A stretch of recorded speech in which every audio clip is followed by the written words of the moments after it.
Hello, this is my 10th Tales of Narcissism video, and I thought I'd do something a little different for this one.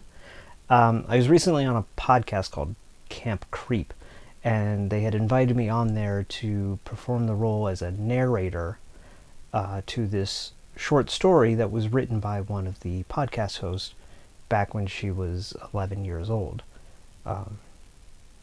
And I liked the idea of going back and revisiting something you had written from your childhood, but I'm not brave enough to go that far back. So, taking that idea, I've dug up a short story that I wrote in high school. My senior year, I took a creative writing course, which I really enjoyed. It was probably one of the classes I got the most out of in high school. But anyway, the task was to write a short fiction piece, and so I did that, and now I'm going to read that piece.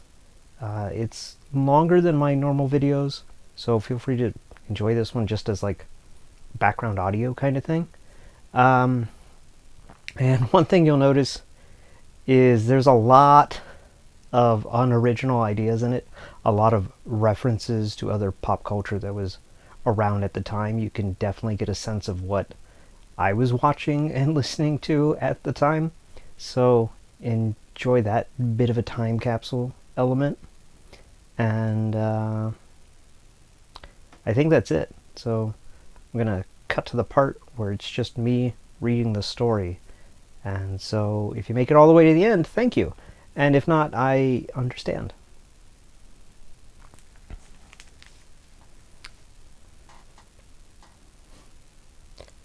Dead People Can't Talk, a short story by Terrence Cover. Morning, all you potential traffic hazards. This is Rockin' Ricky Rock with your WREN wake-up call. I know you're all still drowning yourselves in coffee in an attempt to recover from my crush-groovin' wedding ceremony yesterday and spruce up for another day in the grind. At least you didn't find Robbie Hart under your dining room table. Enough of my babbling, though. Here's the latest from radio favorite, Poisonous Crew. It's called Dead People Can't Talk. This is Jack's alarm clock. Jack has always been a people person, so rather than wake up to an annoying mechanical chime, he is rescued from his dreams each morning at 6:15 by the voice of shock jock Rockin' Ricky Rock. It's not that Ricky's voice is actually less annoying. It's just the fact that it is a human voice. Jack must admit it is slightly less annoying than WINC's morning DJ Chris Eric Stevens. You might say that Ricky is the lesser of two evils. Jack has always been people-oriented. Back in his more virile days, the betterment of mankind was the driving force behind his actions. As it was with all hippies, he saw their message of free love and acid enlightenment as a modern renaissance. Now he has grown and has seen the error of his ways. He's gotten himself a nice little job at a nice big corporate advertising agency. They've given him a nice little cubicle, a nice little car, and a nice average paycheck.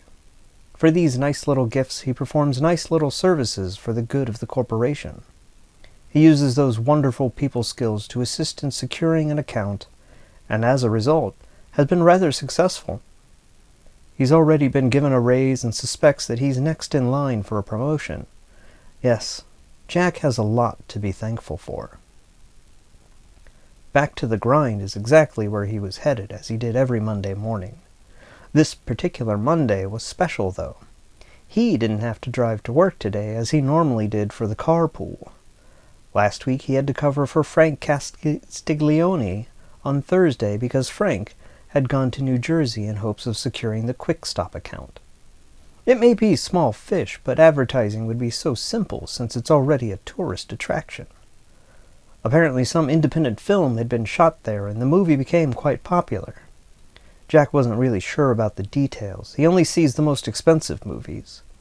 He has been thinking of changing this philosophy, though, because he can't stand the idea of seeing Waterworld or Armageddon one more time.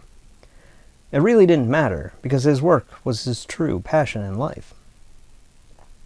It was at said place of business that a shiny SUV containing 5 well-dressed men arrived. Jack, Frank, and crew arrived at the parking garage of the offices of Kaufman, Lloyd, and Orwell at 7:42, as they did every morning, regardless of the driver that day. Each performed their clock-in ritual of sliding their cards through the time clock, grabbing first a paper cup of water from the cooler, followed by a mug of coffee, and then finally retiring to their respective cubicles for the next 9 hours. The hours would fly by quickly for Jack because he was just given a particularly difficult account, and he absolutely wet himself from excitement at the prospect of a challenge.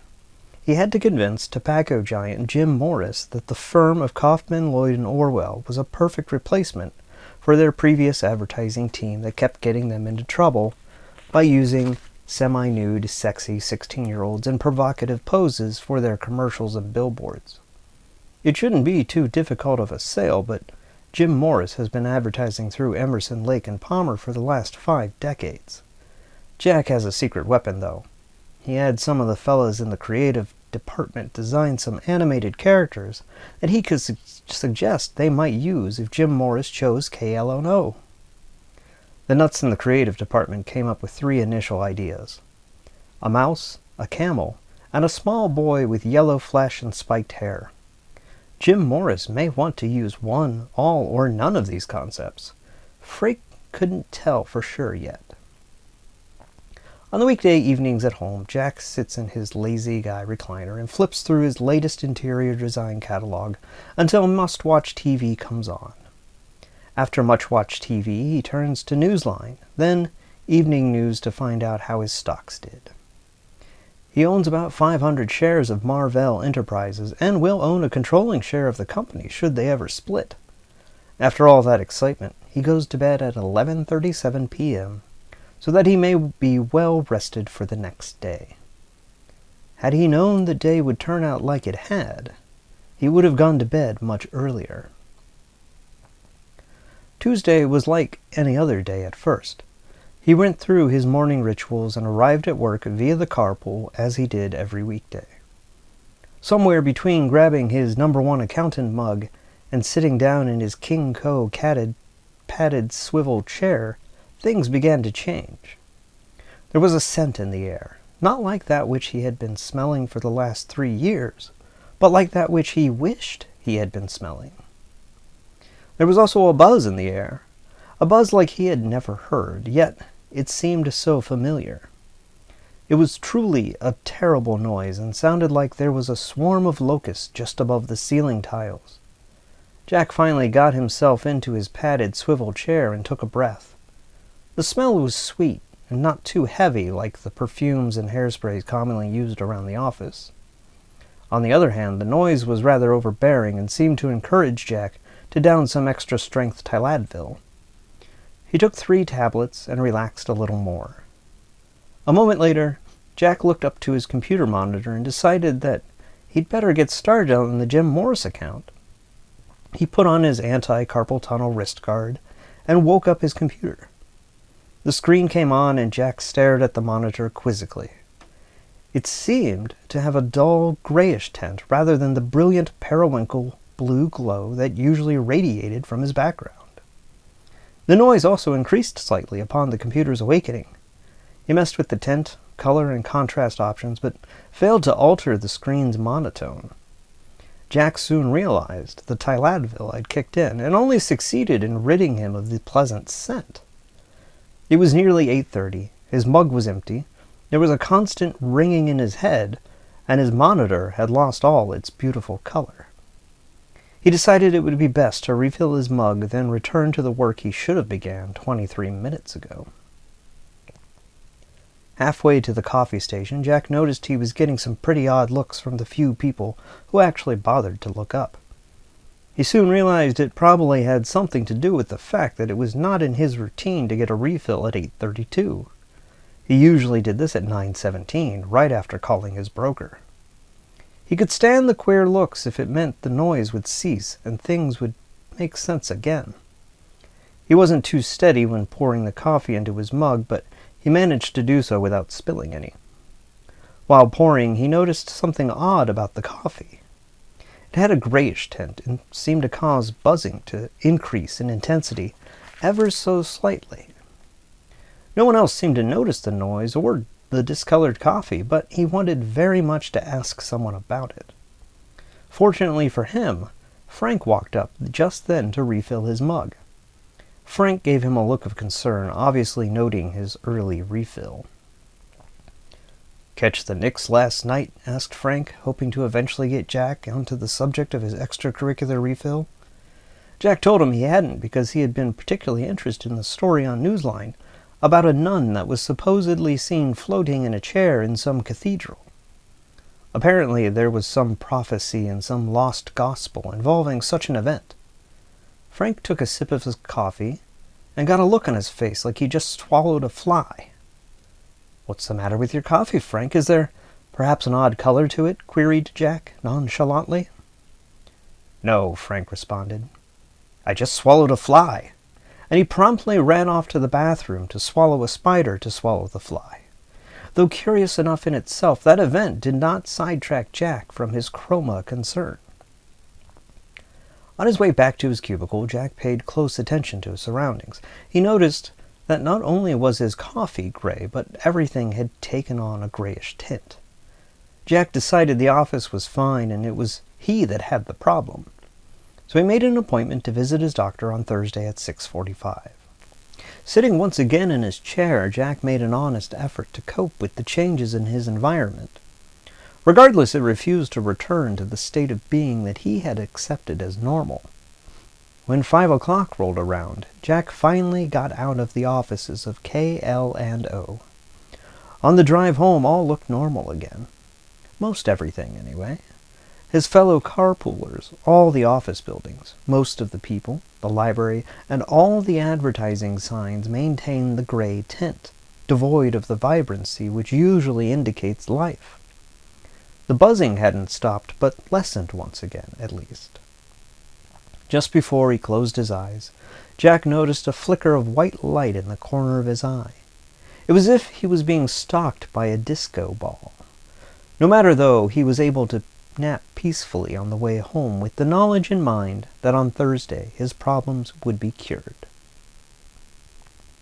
Home was a modest fifth-story apartment in a fancy building. The apartment had good solid walls and a good solid floor. If you were to stand in the center of his apartment, ignoring of course the expensive coffee table you'd be standing on, you would hear nothing from the fellow tenants because of said walls and floor. This quality has a great deal to do with the appeal it holds to him.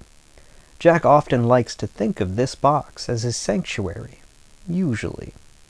Today, however, he might as well have stayed in his cubicle. The noise had returned full force, and everything was solid gray. After downing roughly a bottle and a half of Tyladvil, Jack was finally able to sleep. In his sleep, he dreamt of a beautiful and vibrant world devoid of buildings and commercials. In the dream, he was standing in the center of a meadow. The meadow was filled with bushes and tree stumps. He walked over to the tallest stump, which rose to about his neck, and climbed on top of it. Once he had reached the top, the world turned gray, and a swarm of locusts filled the sky.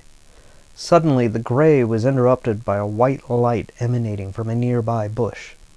Fearing its vibrance, Jack turned his back on the bush and was immediately swallowed by the stump.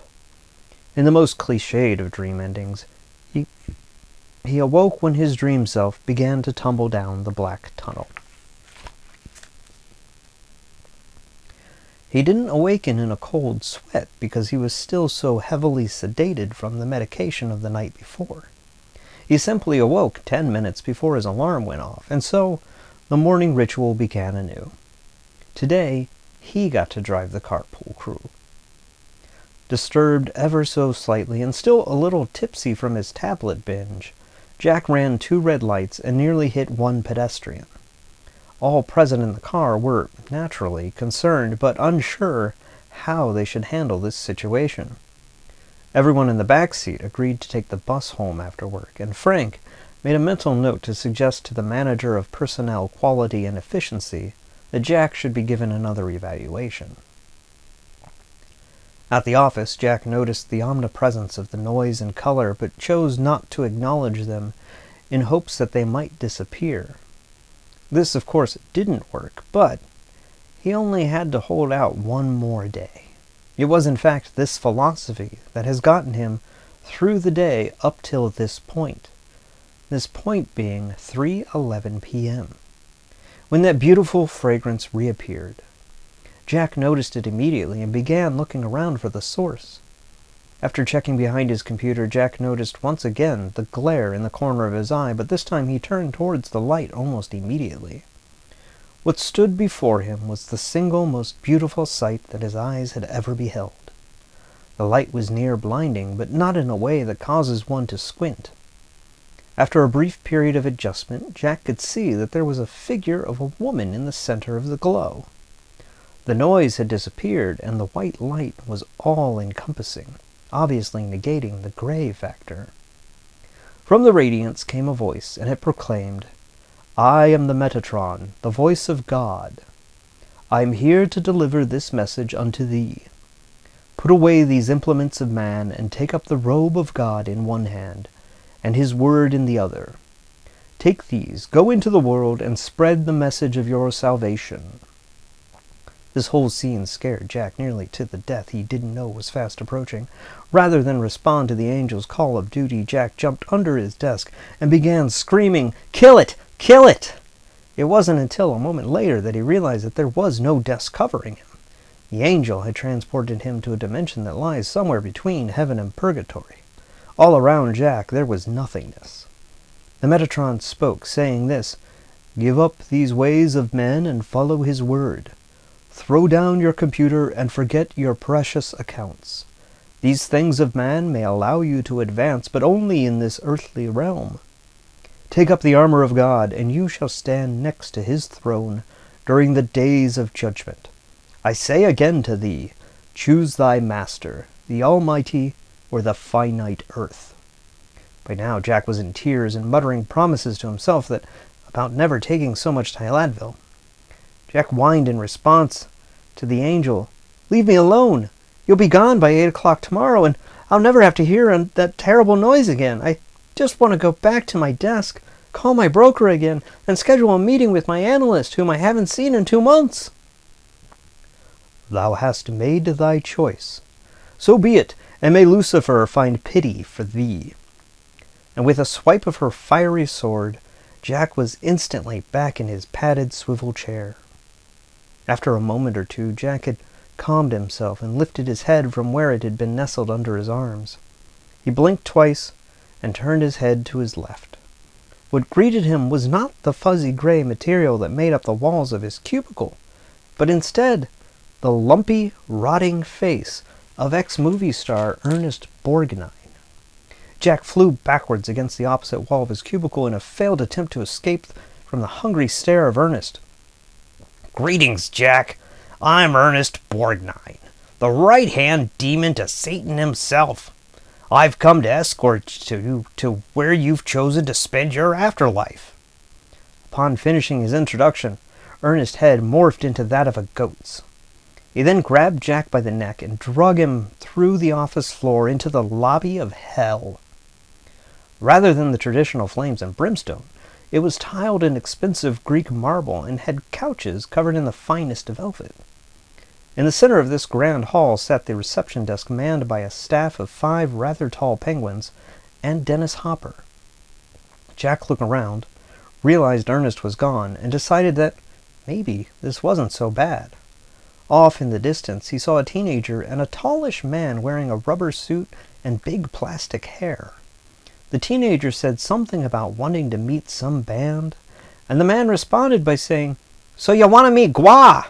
Well, I'm the fucking manager." After that, a giant fishhook descended from nowhere, impaled the teenager through the head, and hoisted him off to Lord knows where.